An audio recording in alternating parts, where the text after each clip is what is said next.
Hello and welcome to this guide for Endgame Spellcaster in Enshrouded. In this guide I will cover skills, I will cover food, and I will cover the gear and also where to get the gear. But let's start with the skills.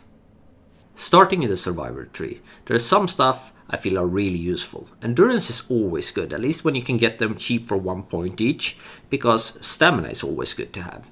Runner is also very good to have, because it's increased sprinting speed and less consumption while sprinting, so it adds mobility. Double jump is so useful, I think it's a must-have on any build really. Inner fire is really good early on, but later on when your flame level is really high, you have so much shroud time anyway, I feel this is kind of useless later on. So that's not something I would pick up for an endgame build. Here are some points of constitution you can get also for cheap, 1 point each, so they don't have any prerequisites, so I'll usually pick them up regardless of what I go or where I go later in the build.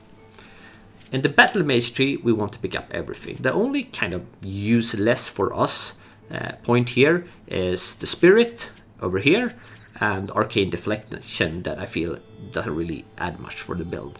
Because the reason it doesn't really add much for the build is that there are 2 rings that you can pick up, or 1 ring, and you can have 2 of them that you can pick up kind of early on in the game. I'll get back to that in the gear section, but once you have it, you will never run out of mana.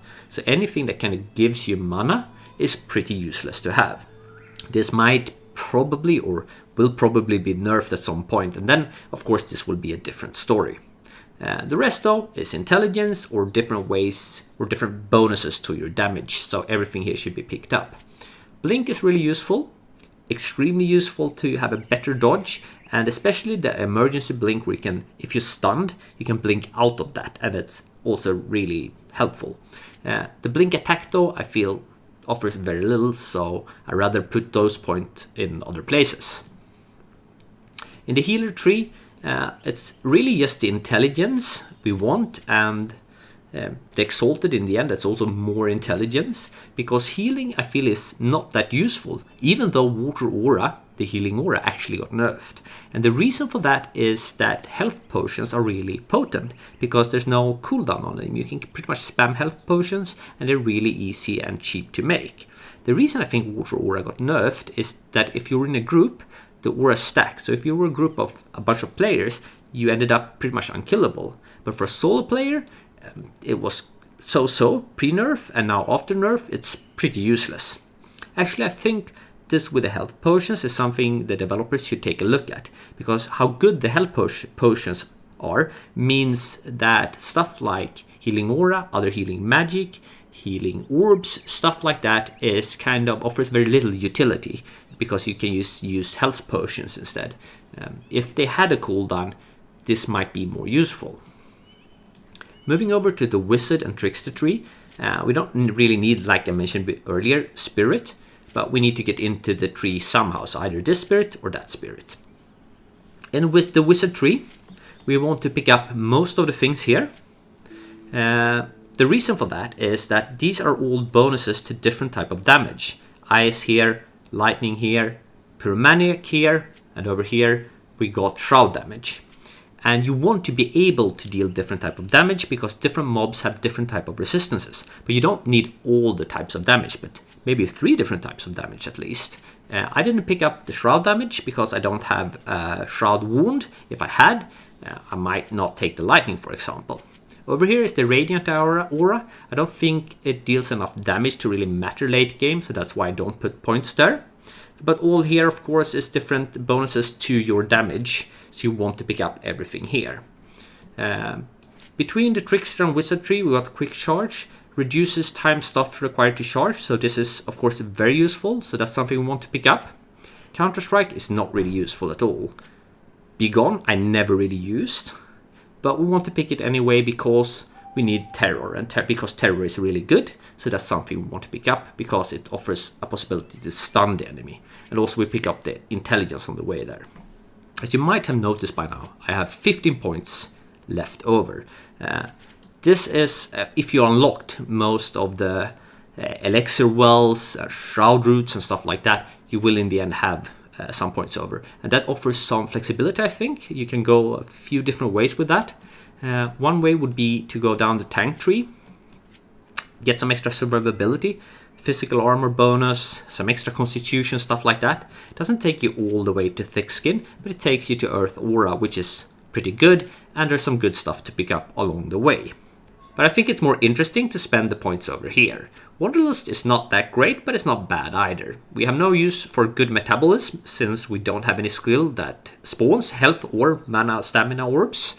Sweet Tooth, though, works really well with the type of food I like for my builds. I'll get to that later in the food sections. Dexterity, no use for, but the Desert Stomach with 1 extra food slot is really good. That leaves us with 1 point left that we can sink into this endurance over here. So that is how I choose to spend my points for an endgame mage build. Do you agree with this build? Is it something you think could be done better? Let me know in the comment section below. Now let's talk about food. I think that regardless of class, you actually want the grilled yucca fruit that gives a plus 20 to stamina recharge for 7 minutes. It's only 7 minutes, so you have to munch kind of a lot of them, but they're also super easy to farm. These trees grow all across the Kidal Wastes, and if you cut them down, they drop yucca fruit, sometimes even 8 of them.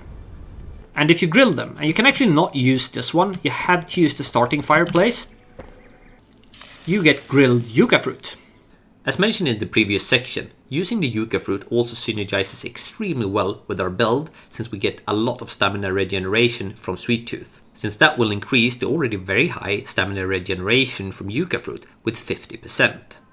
Next up is the meat wrap. It gives plus 5 to constitution, and that's actually quite good because we get some extra survivability, and the spellcaster is kind of a glass cannon in Enshrouded. But it also gives plus to intelligence, and we can't really stack several types of pure intelligence food anyway, so we can get an extra point here that we couldn't get otherwise.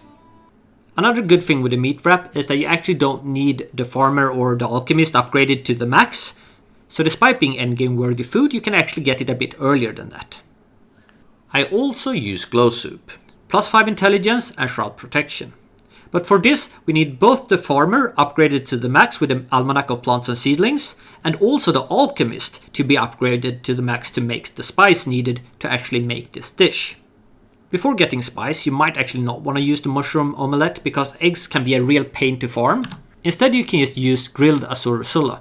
Azurusula is really easy to farm tons of, and the grilled one gives plus 3 to intelligence, just 1 less than the omelette that you have like a real pain of farming the eggs for.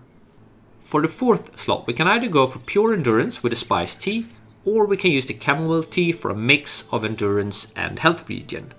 We can also use the fruit bowl for great health regen and stamina recharge. Eggs, on the other hand, is just like a worse version of the fruit salad because we have no use for the mana recharge. For the same reason as we have no use for spirit in the skill tree, we get gear, the rings that I will get to later in the gear section that will take care of that.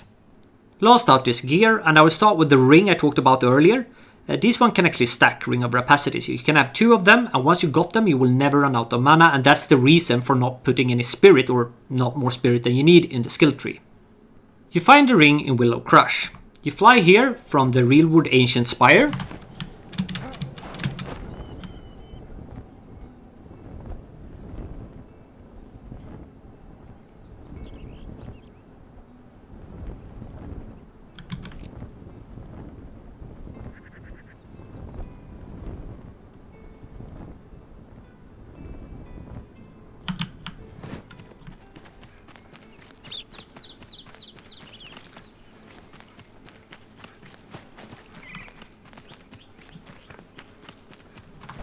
This is where we are on the map now, and you can see the faint little red glow above the rubble here. So let's dig down. And there's actually a corpse here, and every time you search this corpse, it will have Ring of Rapacity on it. You can just log out and repeat the process. It doesn't matter what bow we use as a mage, because we won't use it for dealing damage, it's mostly just for shooting at buttons in temples. But it does matter what stuff we got, and the Shroud Weaver is one of the best ones, and you actually always find it in the same chest. You can loot the same chest over and over, and you will always get the Shroud Weaver. This is where we are on the map. This is the lower right hand side corner. This is the Sun Temple where you get the highest tier glider. I won't really walk you through that temple because it's for all classes, just not for Meg. But moving up from the Sun Temple, towards the very edge here, there is the Shroud Root, and above that Shroud Root is the chest. Down there is the shroud route, there is the end of the map, and over here is the chest on a little ledge. You can actually climb up to this chest from the shroud below. Anyway, if we open this chest, we always get this staff. As I mentioned previously in the skill tree, you want to be able to deal different types of damage to enemies because they have different types of resistances. So you actually want a few different wounds. I have for fire, I have for shock, and I have for ice. I still lack a good wound for shroud damage. And for armor you want the elder stuff. I actually still lack the gloves and the boots because I haven't been looting enough. But for all of these things we will use the same chest. There are a lot of chests in this section of the map that can drop max level loot. You got over here in Deep Cut where you also have a boss that can drop it. You have in the Sun Temple over here. In the Sun Temple where you get the top tier glider. And in the Sun Temple up here, plus some different ones on the map. The best one I've found so far though is the one here in the very corner. Getting to it can be a bit tricky, but if you're standing here looking outwards into the shroud, you have a little road leading down here that we can follow. Instead of following the road down, we will move up here. Oops, can I jump up here? Like this. Up here. And follow the mountain around here.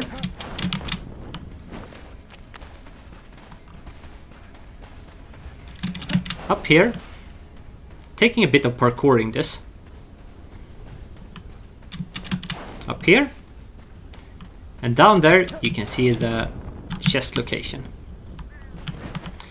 Just like with the other one, you can actually go along in the shroud and follow the mountain side and then climb up in the very end. Once here you can place a flame shrine, run and loot the chest, return to main menu, and repeat the process. And unfortunately, this is the most efficient way to get all the late game gear.